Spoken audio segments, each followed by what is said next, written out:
Hi, welcome to another episode of The Right Stuff, a co-production of PAC 14 TV and the Writer's Block of the Eastern Shore. I'm your host, Andy Nunez. My co-host, Dr. Gianni Hayes, is off on another assignment, but we're going to have a wonderful interview today with Stephanie Fowler, the head of Saltwater Media in Berlin. Stephanie, nice to have you on the show. Well, thank you for having me, Andy. Now, Stephanie started out as a writer and suddenly became a book publisher. So we're going to talk about how that worked out for her today. Stephanie, tell us a little bit about yourself, where you're from, where you went to school, and things like that. Sure. So I was born and raised here in Salisbury, and I attended Washington College in Chestertown, Maryland, where I had a definite interest in English. I minored in creative writing as well. And one of the things that drew me to Washington College was the Sophie Kerr Prize, which is the largest undergraduate literary award in the country. And so I knew this going into Washington College, that they had this big award that they awarded every year. And so I kind of looked at it like Mount Everest, like could I actually, write something that would be worthy of that award? So my time at Washington College, I spent taking every English course, every writing course, fiction, nonfiction, creative nonfiction. I took, Victorian literature, Shakespeare, just everything that I could kind of, absorb. And my senior year, I wrote a collection of short stories about the Eastern Shore, and I kind of collected that up for my senior thesis, which I presented to the Sophie Kerr Committee. And in May of 2001, they selected me as the Sophie Kerr Prize winner for that year. So that was pretty. So I guess that was sort of my big push into writing. Sure. Well, that was awesome to win. Yeah. To just hit that out of the park like that. It's really great. Now, after you won the prize Yes. and you got out of school, what'd you do next? So after winning the prize, you kind of get your 15 minutes of fame. It was all over the Associated Press. You're in the New York Times, the Washington Post did a couple articles on it. Of course, local news and media. So you get your 15 minutes of fame, which is pretty great. But then after that, once that fades, I pitched the work to a couple literary agents, a couple traditional publishers, a couple big presses. And the response I got was my style was creative nonfiction, and they were all short stories about the Eastern Shore. And so essentially, the big traditional publishers and some of the big literary agents said, well, it's too regional. It's too regional. I had one literary agent tell me, well, if you ever write anything not about the Eastern Shore, give me a call. And Wow. so sort of took that as kind of a fairly awkward compliment. I don't know. It's sort of Yeah, I feel kind of abused. I know. It was sort of like a Yeah. backhanded compliment. It was Yeah. like, well, if you ever do anything different than what you're doing, give me a call. So I was sort of, I kind of basically at that point kind of I was sort of turned away from the big traditional publishers. They weren't really interested in the project. And I think what had happened was the year before me, the girl who won the Sophie Kerr Prize in the year 2000, she was on Oprah. She had a huge book deal with a major traditional, book publisher. She just blew up. She was all over the news, everything. So I think people in my class thought, well, now Oprah knows about the Washington College, knows about the Sophie Kerr Prize. From here on out, we're all going to have these big book deals. We're going to have literary agents and editors and all this stuff. And it really didn't pan out that way, I guess, because I won, and then people were like, oh, you wrote a story about Franklin City on the Eastern Shore of Virginia? No thanks, So so I kind of had this a bit of a jarring experience. So what ended up happening was I realized that, and my book was called Crossings. I realized that if Crossings was going to live, it was going to live because I was going to have to push it. I was going to have to invest the time and the money to put it together and bring it to life and get it out there. Because I kind of didn't feel like I could really work on the second book until Crossings had run its full course, and I felt like it won the Sophie Kerr Prize. It was good enough to win. Right. It should go and live on and let it, do it, kind of be itself. So I kind of didn't want to work on the next book until I had that one off to the races, so to speak. Okay. So I had to go through figure it out myself. And since I've seen a copy of Crossings, I know it exists. So tell us how it got to print. So there was a lady who was basically saving local manuscripts. The company at the time was called Arcadia Enterprises. I believe now it's called Maryland History Press. That's right. And so I met up with her, and we kind of collaborated. And basically, it was self-publishing through that vehicle. And I was able to have access to a book printer and all the different pieces of the puzzle that I needed to make Crossings live. So I worked with Elaine at the time, and went through the whole process, and got the book, laid out, formatted, cover, the whole 9 yards, and kind of just pulled it together. Okay, yeah, and I've seen it, and it's a great book. Thank you. And Elaine, of course, is Elaine Patterson, who's a member of the Writers' Bloc of the Eastern Shore, and Maryland History Press is still pumping out books. Absolutely. So the book came out, and then you got rich and retired? No, not quite, no. I don't think that ever happens to writers, actually. No, so what happened was, Crossings came out, and I still had a job in healthcare, actually. I had a full-time job working in the healthcare field. And it just wasn't, my full-time job was not something that I found personally fulfilling. So basically, it came down to December 12th, 2012, 12/12/12, and I was sitting in a Chipotle with my mom, and I was sort of crying into my burrito bowl about, what am I going to, it's just, I'm not happy doing this job, and I don't know, and so my mother, who's, she's absolutely great, she looked at me, she said, Stephanie, what is it that you want to do with your life? You've given this company 10 years, like, what do you want to do? And that was the first time that I really gave voice to, I would really like to help other authors walk through the process that I went through. And I'd really like to kind of hold their hand, I guess, a little bit, and walk them through the various pieces of the puzzle that it takes to take your novel from a Microsoft Word document, to being laid out, to have a cover, to pull all the things together, to have, do they want an ebook? Do they want paperback, hardback? Do they want to be on Amazon? Like, do they need a little bit of marketing? What are the pieces of the puzzle that writers need? So that was, 12/12/12, sitting in Chipotle. I finally gave voice to something that I thought was just kind of a far out dream, because I didn't think that I could actually do anything with it. And my mom looked at me and she's like, well, get your business plan together, pull your financials together, get a business plan, and see what happens. So at that point, I just started for like 5 months, started working a business plan. And my mom was actually the one that had heard about the espresso book machine, which I actually have one of those in our office. And we'll talk about that, yeah. too. So she'd actually heard about that. So I contacted the company that makes the espresso book machine and started building my model and trying to figure out, what all the different services that I wanted to provide, how I wanted to pull it together. And after about 5 months, we landed on Saltwater Media in Berlin with with an espresso book machine, and we were off to the races in, May.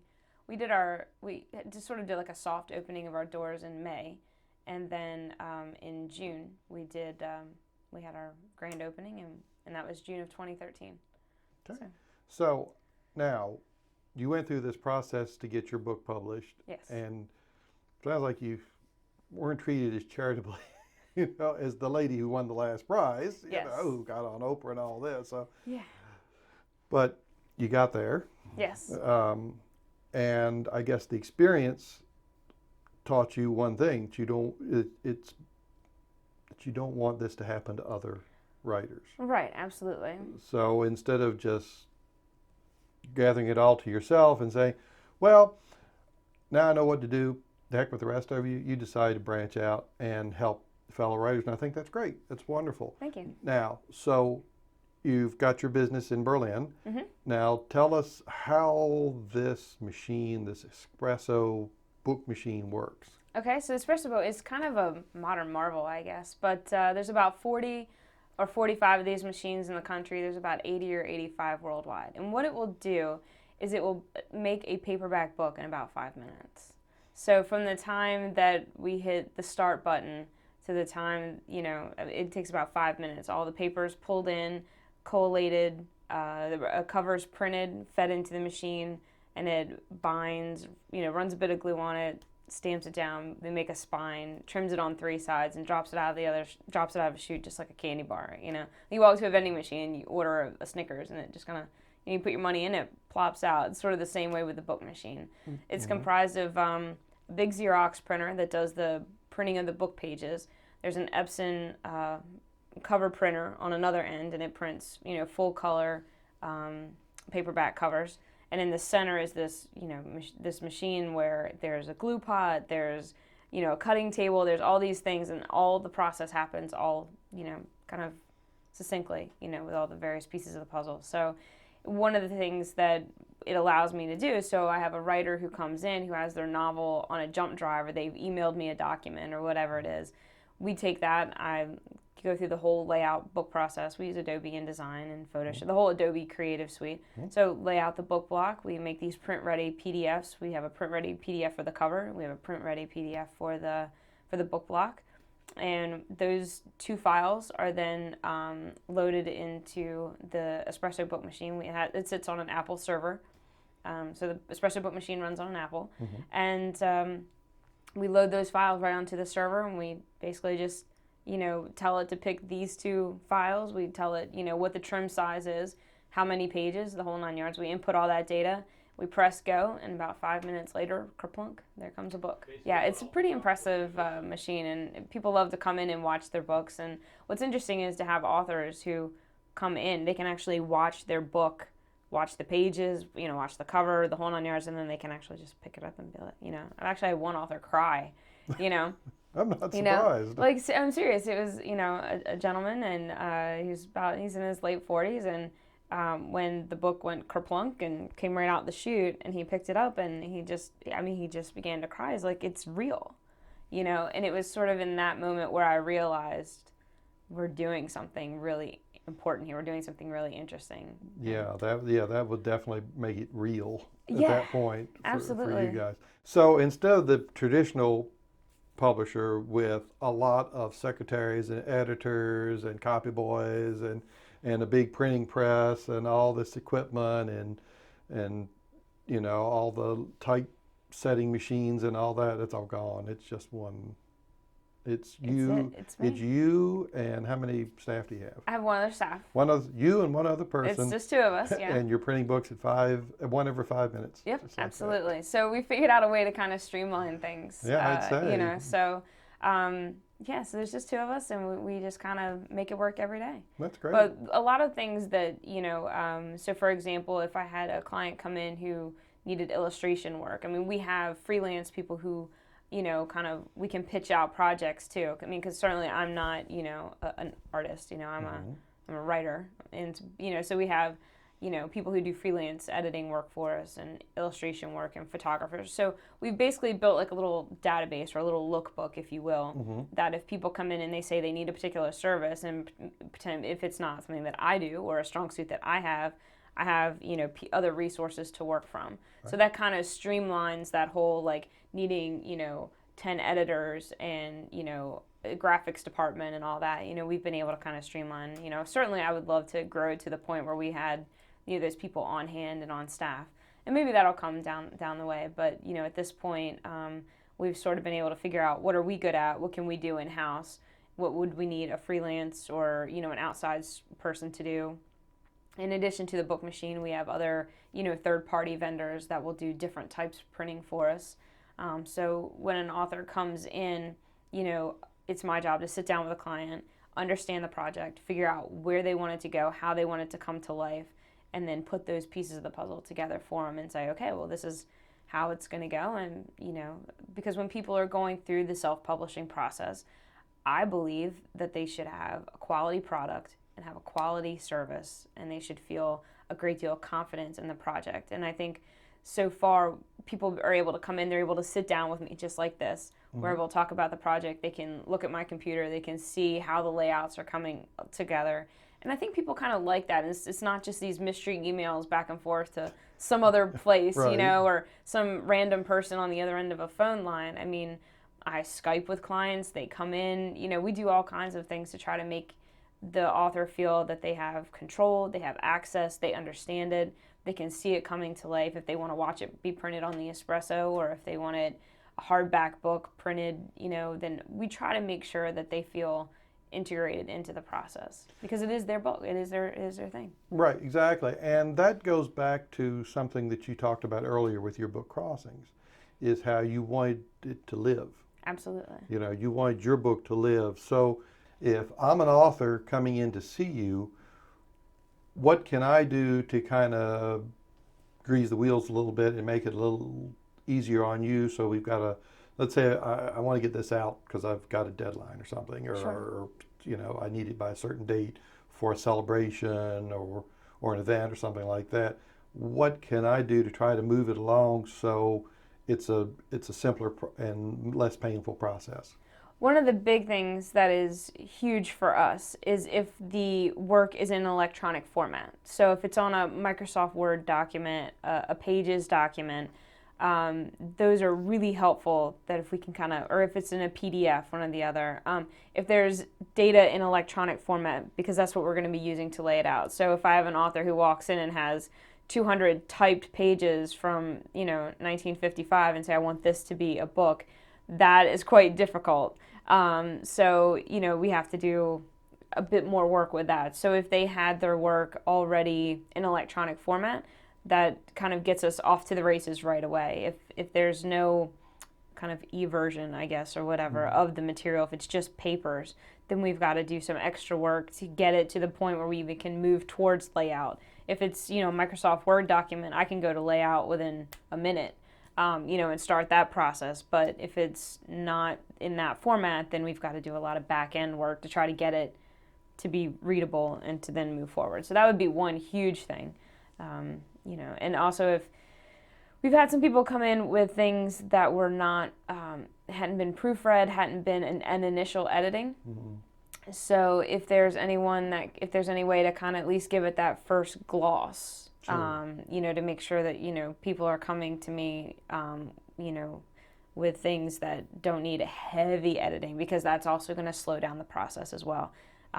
Things that need, heavy amounts of proofreading and things like that. I can think of one manuscript that came in where it was just, the manuscript was just one long paragraph, and I was like, wow, this is, really going to take a lot of time to go through, and then that editing process can be expensive once you start asking a publisher to do it versus, sitting down, and if editing is not necessarily a writer's strong suit, there are people that they can kind of work with before they kind of get to me. So if they come to me with something that needs heavy editing, of course, that's going to raise the price tag on the project. I don't care if you're going for a big publisher or a little publisher, the process can be scary, especially if you're a first-time author. Absolutely. And so I want to talk about next is your clientele themselves. Sure.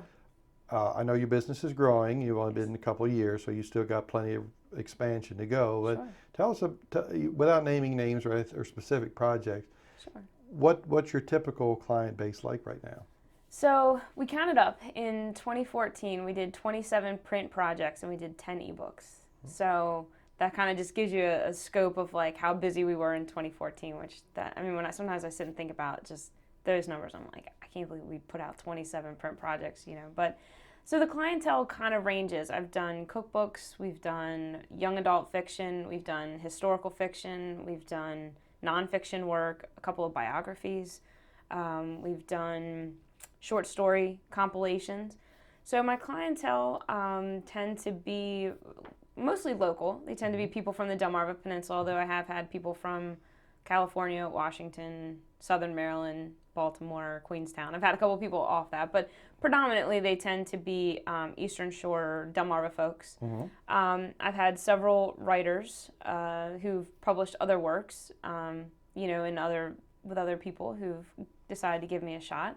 I've had some first-time folks who, just said, I've been sitting on this for 10 years, didn't know what to do with it. Can you help me figure that out? So sure, So really, it has just been really interesting. There doesn't really seem to be one specific type of client that comes in. Some of them are very tech savvy. Some come in and say, I've got all my cover already done. Here's my print-ready PDF or whatever it might be. Other people just come in and it's, typed pieces of paper that we have to figure out. So, it really has kind of run quite a spectrum of people. But I will say all of them are really enthusiastic about what they're doing.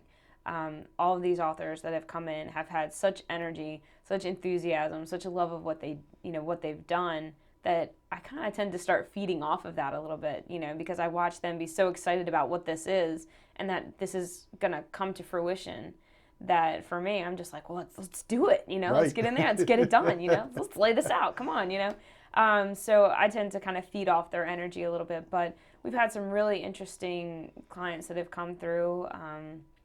And I don't know if I'm allowed to say specifics, but we've definitely had some great projects, that have Well, you come can talk through. about the books themselves, certainly, Sure. because it would be, I think the listeners would like to know, um, if you've had any that's really have taken off.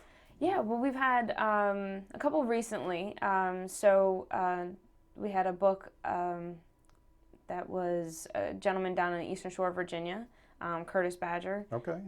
Yep, so Curtis Badger came in and did his most recent novel, Letters Home, with us, and that's done really well for him down on the Eastern Shore of Virginia area. Like, he went to one book signing and just, like, sold out. He called me, he's like, I had no idea this was going to happen. He's like, but I need to get more books, We've worked with Dr. Clara Small at Salisbury University. She recently did a collection of autobiographies of African Americans from the Eastern Shore, or from the Delaware Peninsula. So that was a really nice project that's gone well for her. And we've had another person who was at the university, Andrew Heller. He's done a series, a young adult series, and he's done really well with his Samuel Smythe and series. It's basically a series based on a character. I always sort of say if it was Harry Potter was a hardy boy who found out his dad was James Bond, and this family goes on these crazy adventures. So he's made these two sort of young adults, kind of like that 8 to 12, 8 to 13 range, Right. But he has a young son that he's done.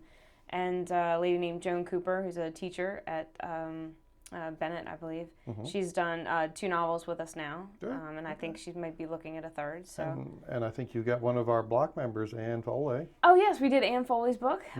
She was doing a reprint of a book that she had done several years ago, and we kind of pulled that back together for her, and I think it looked really well. She's pleased. Oh, good. My understanding is, yep, she's Good. pleased. And She was a delight to work with. she's been on the show before, as everybody knows. Ann Foley writes about L.A. Island, Dorchester County. Yes. Great lady who's we've had on in the past. So, so you've got some real winners in your stable, so to speak. Yeah, we're really happy to have had the opportunity to work on the projects we have. And you got more coming. We do. 2015 is going to be busy. Good. I'm glad to hear that. One of the things you're talking about, farming out different things that you can do. Now, I understand hardcovers are one of those things. Somebody wants a hardcover book, that's not coming off your machine. No, the Espresso Book machine is paperback only. However, we have a couple other outside printers that we'll use for the hardback. So it kind of depends on trim size, dust jackets or not, linen covers or case laminate covers. So it kind of depends on what the author wants as to who we might then, the printer I would then choose to cover that hard book project. But yeah, we can definitely do it. We do all the layouts and everything like that. We would just not do that in-house in Berlin. We would ship that out. Right. So just to talk about some of the things that can be done through you is if you're somebody who wants to write a family history or wants to write their autobiography or has some kind of memorial book, small project, few hundred copies, something like that, they can go from a simple paper-bound copy to a prestige hardcover with linen, a binding and gold with a dust jacket and all these impressions and stuff like that. Absolutely. Just as nice as a Time Life book. Absolutely. We had a gentleman who created a memorial book for his wife who had passed away 2 years ago. And so he wanted to create basically her biography to preserve for the family and their friends and all that. So we did a full, we was a linen cover with the gold plating on it. And we did all the layout for him and all that. So yeah, we've done biographies, family histories, genealogy projects. Pretty much, if you come in the door with it, we'll help you figure it out. So. Great. Now, is this your full-time job now? This is now my full-time job. Okay. Yes, I walked away from healthcare, and I've had more joy in 1 week at Saltwater than I have in the 10 years I was in healthcare. But I work longer hours. I work harder hours than I ever have before. But it seems not like work. But you're doing what you like to do. Exactly. So I feel incredibly lucky. That's great, and it is wonderful that somebody can do something they really enjoy doing, and help out their fellow writers doing it. So we only got a couple of minutes left, so I wanted to ask you, so do you have another book coming? I do. I have another book, just like Crossings, that I've been working on. I also have a fiction project, which is unusual. I tend to be a nonfiction writer, or creative nonfiction really is my style. But I do have for NaNoWriMo last year, I started on a fiction project. So we'll see if that walks out. It turns out I know a publisher, so. Okay. Oh, yeah. you're not going to publish your own book? No. Yeah, no, that's sort of what I meant. But so, hopefully I'll kind of be able to pull my things together. I've been working on other people's projects so much that my own kind of got pushed to the back. But I definitely anticipate knocking the dust off some of my stuff and running it through the EBM. Okay. So if somebody's got a manuscript they've been sitting in their desk drawer for 20 years, it's typewritten, they did it on a Corona or something like that from the old days of Royal, you can help them out. Yeah, we will take a look at wherever they are. That's been sort of my motto, is to meet the author wherever they are, figure out what they need, how they want the project to come to life, and then make a plan for that. Okay. All right. So just to wrap up, folks, Stephanie offers a wonderful service, and we'll have information for you that will let you know, or you can always go to Stephanie's website, saltwatermedia.com. Yep. Or you got a Facebook page for We have a Saltwater. Facebook page. We have Instagram, Twitter. We're all over. You're all over the place. Yeah, we are. Well, that's good. Come find us. So I encourage folks that are even interested in just going down and taking a tour. Oh yeah. And just seeing how the machine works. I think Stephanie would love to have you come down and take a look at things. But if you're an aspiring author, you could do a lot worse. But just to kind of wrap things up for you folks out there, if you've got a book project, I know Stephanie would agree with me, if you've got a book inside you, if you've got a book you've been waiting to do, don't let it wait. No. So many people wait until it's too late and their baby, their project never gets born. And it's a shame, and it's a loss to the community, because once the beautiful things that you have written about are gone with you, they can never be recovered. So Stephanie and other publishers, regional publishers on the Eastern Shore, are there to make your dream come true. And I know from my personal experience working with local publishers, it's always great. And it's always a great experience. And Stephanie, I want to thank you for coming on. I'm hopeful that you have a lot of success in 2015 and above. And a lot of people that watch the show today, hopefully they'll say, hey, this is really great, because not only are you providing a business service, you're also providing a service to the community to enhance and expand the knowledge of the Eastern Shore so it doesn't get forgotten, which is one of the reasons I write, is because once these things are gone, if they're not written down, they're gone. They're gone forever. Yeah. And I'd hate to see that happen. So I want to thank you for what you're doing. Thank you. Thank you for coming on the show today. When you get your book done, I'd like to have you come back. Sure. Okay. Will do. So, but sadly, folks, we've run out of time. So I want to thank my guest, Stephanie Fowler, Saltwater Media, for coming and talking about the Espresso book machine that she's got over at Saltwater Media, and about the process of publishing your own book. And we're going to have some more interviews coming up for you soon, and we're going to interview some of the authors who have worked with Stephanie and see just what it's all about. So on behalf of the Writers Bloc of the Eastern Shore and PAC 14 TV, which if you're not a supporter of PAC 14, we wish you would, because they're a great thing for the community as well. I'm going to wish you another great happy day on Delmarva. This is Andy Nunez for the Writers Bloc of the Eastern Shore and The Right Stuff, and my co-host Dr. Gianni Hayes, saying goodbye for now, but we'll be back.